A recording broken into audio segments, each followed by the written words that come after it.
June నెల 10వ తారీఖు పునీత బోగుమిలస్ గారి పండుగ. పోలెండ్ దేశంలోని డోబ్రో అనే నగరంలో ఒక ధనవంతుల క్రైస్తవ కుటుంబం ఉంది. వారికి 2 కవల పిల్లలు. వారే పునీత బోగుమిలస్సు మరియు బోగుఫలాను. ఈ కవలలు 12వ శతాబ్దంలో గొప్ప పేరు సంపాదించిన వారే. వారు ఫ్రాన్స్ దేశంలోని ప్యారిస్ నగరంలో విద్యనభ్యసించారు. ఇద్దరూ అక్కడే పరిశుద్ధ గురు పట్టాభిషిక్తులయ్యారు.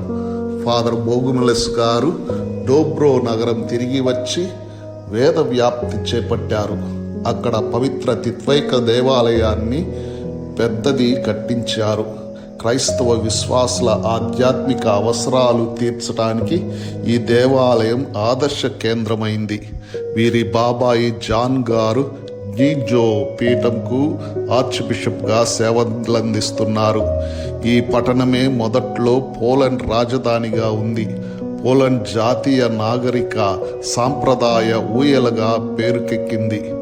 ఈ గ్నీజో జాన్ ఆర్చ్ బిషప్ గారు ఫాదర్ బోగుమిలస్ గారిని తమ పీఠంకు ఛాన్సలర్గా నియమించి సత్యవేద ప్రచారంలో ముందడుగు వేసి ఆత్మల రక్షణలో ప్రసిద్ధి చెందారు. క్రీస్తు శకం 1167లో జాన్ గారి మరణానంతరం పునీత బోగుమిలస్ గారే గ్నీజో పీఠంకు ఆర్చ్ బిషప్ అయ్యారు. అనంతరం వారు కొరోనోవా పట్టణంలో ఒక మఠాలయాన్ని పెద్ద ఎత్తున నిర్మింపజేశారు. ఇందుకు తమ స్వంత వారసత్వ ధనాన్ని వెచ్చించారు.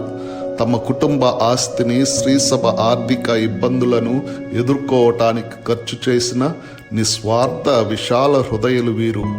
అయితే వీరు గురువుల పరిశుద్ధ ప్రార్థనా జీవితం, కట్టుబాట్లు విషయంలో కఠినంగా వ్యవహరించారు.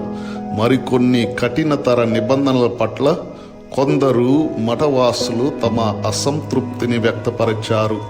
అందుకే విసిగిన ఆర్చ్ బిషప్ బోగుమిలస్ గారు తమ ఉన్నత పదవికి రాజీనామా చేసి కమలోడోలేసే సభలో చేరి తమ సాధారణ గురుత్వ సేవలందిస్తూ సంతృప్తి పడ్డారు.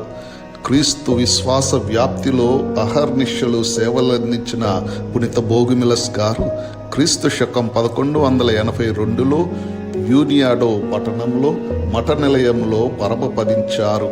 వారి మృతదేహాన్ని డోబ్రో నగరంలో వారి గతంలోనే నిర్మించిన ప్రఖ్యాత పవిత్ర తిత్వేక దేవాలయంలో భద్రపరిచారు. బంగారు మాట, నీవు ఉత్తముడవు, నమ్మిన బంటువు. నీవు స్వల్ప విషయములందు శ్రద్ధ వహించితివి కనుక అనేక విషయములను నీకు అప్పగింతును. నీ యజమానుని ఆనందంలో నువ్వు పాలు పంచుకునుము. పునీత బోగుమిలస్ గారా, మా కొరకు ప్రార్థించండి.